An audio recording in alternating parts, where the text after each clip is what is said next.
Yonji akawe ya maka gwa isi gị na-adịrọ mma. Gị nwa bụ the daft. Enwere onye nsi nya je support ba ogamufa na ihe ogamukwu ya. Ma onya support na fa. Otu Igbo a village people, village boy and a village girl. Na aju your candidate. Gwabia si ya na ihe oni drabo campaign na asị na afioma na ele onwe ya. Koku ahem advert. Na ihe oni drabo campaign ya jebe choba ihe mere o ji ọbụ president. Maka na ọbụ ịtụgharịa vote problem no nya nwee count. Nya je ifra akwa I know they give shishi anya UPA je make be deals ko nwe ike protect nwe vote aya atụrụ ya. All right, please watch this video very well. Thank you, Anyidons, for this little explanation. Na ucho ya adịkwana ya njọ. Mana ebe uche mmadụ kwụsịrị ka nke ya ọzọ bidolu. I know you as a man of wisdom. Mana uche adịrị ezu ezu. Though you may think na Eze Ikuku enweghị large fan base, mana ilofuzie na etorometo na mmụọ kalịa na ife. Gwa gee ntị.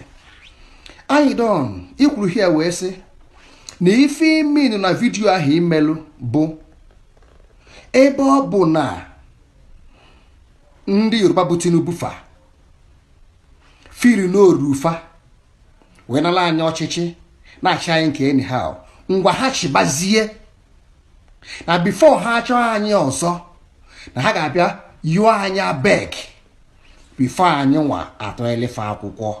Gee ntị. Onye ọtụtụ okwu na-ada okwu. I told you. Ekwuzi na nwaanyị na-ekwu ka ị na-eme mistake. Ị na-ekwu ka ha bịa ihe ụnụ mgbaghalụ bụ ndị Igbo ka anyị wee tọrọ ha akwụkwọ based on na ha ama nkwụ ụgwọ. Mana kịta na your boss nke ịkpọrọ kịta na your boss mgbu Obi Kubana akwụrụ ha ụgwọ ha bụ site moto ba ime campaign nke ahụ ọ bụzi ayịyọ. Anyidons kedu ebe ịkwụ akwụ? Ebu City Boys Movement ka ebu Village Boys Movement bụ anyị ebe ịkwụ akwụ. Ema ndị ọkụ dịkwa oyi the same time? No. Anyidons no. Kwụsị ịdị na-eklem na-eme ife mana nwere ife ịma uche anaghị ezu ezu maka ọ na-eme amachi ife mbụ lọya onwekwa personal advisor. Anyidons kedu ebe ịkwụ akwụ? Ama nkịta na-akwụkwọ ụgwọ ihe ejitiri ihe egwu for their rally naka iji wee kwuo na wee sị na ịnọ na-eti na abụ ekpe ọ ga-ije. Anyidons ọ ga-abụ ihe mgbu na afọrọ gị ebe ibuchita gị ji iti egwu ịchaka na be ndị anwa dadị ifere ga-eme yi. Mgbe gee ntị na the same ngwa kwuru here wee sị na ị na-ha eme politics na tebụl gị ndeti gị nke ọ bụ na ọbati nke ọ bụ stay yet iwe kwuo here wee sị anyị jụọ Peter Obi ihe o ji wee daa before, which means na iso agba ya mgbe nwere ihe na plan n'azụ o nwere asị ụnụ gbara agba. Ị na-asị share this video ka ọ fụ the video ka ọ kpọọ ụnụ na-achọ ego nke uru ga-eli eli because na o kwuru mbụ Kubanachi priest dido mere rally nke izo sị na nke a bụ direct na es na isi mmiri wee bịa, which means na ihe a mitiri unu mere eme na onye chụọ ishi Nigeria ọbịa miti unu nwa settle unu nwa before onye ahụ aba kakus ka unu na-achọ na. Anyidons, we are following you very closely. You could hear where say now Village Boys Movement na hancha politics ka ọ bụ. Why can't you tell your boss na City Boys Movement begin the politics ka ọ bụ? APC na-ekwesịrị ịyọ anyị mgbaghalụ ihe ọjọọ emela anyị nwa. Why is o ji pọmbụ your boss ha ga nara ego bụ site moto biri me campaign nke nọ n'ime ma gị etiri ha egwu very soon.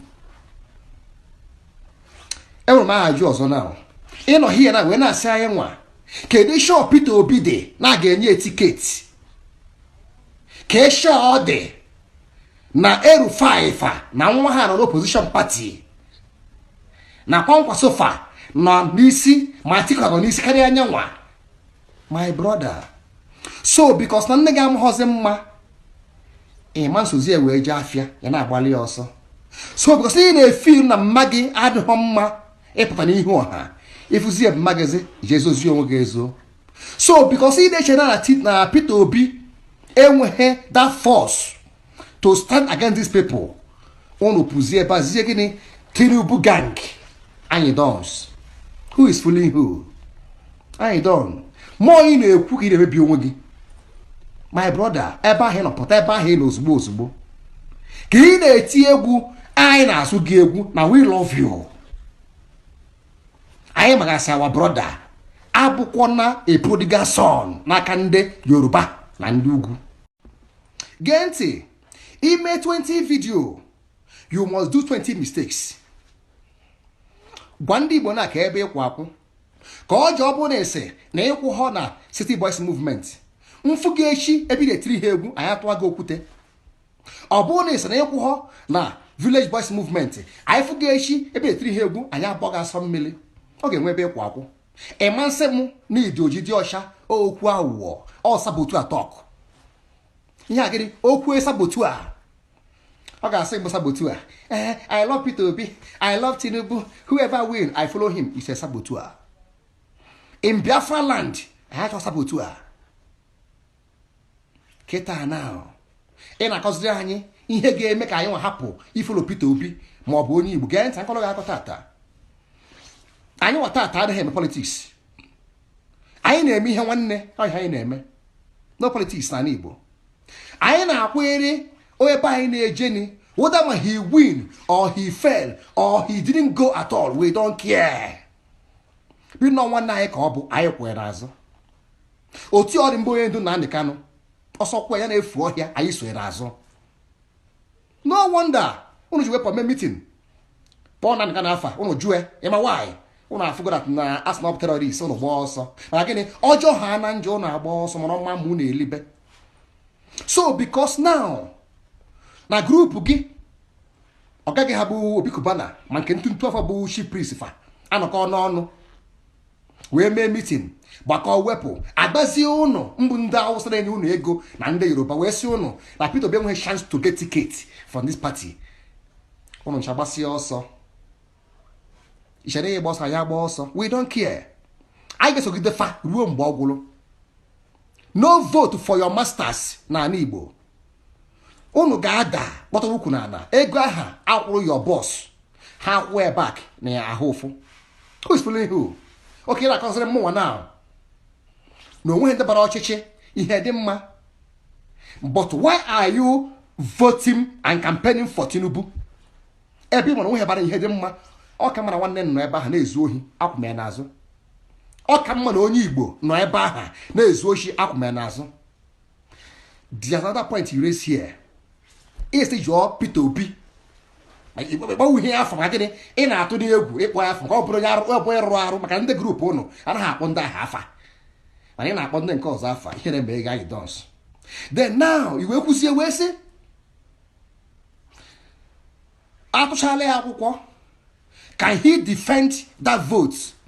Okwu onye arụrụ ana so ịchọgoje bulu egbe pụta ka ụrụkpa terrorist ịchọ ka o bute mma ka ụrụ wee kpọọ ihe ahụrụ plan ịkpọ before na Nnamdi Kanu bara sọ mba wee sị onye mee nke ọjọọ sị chụgbu onye aha ụrụ wee kpọọ terrorist dee akwụkwọ ewepụ ojebe nga.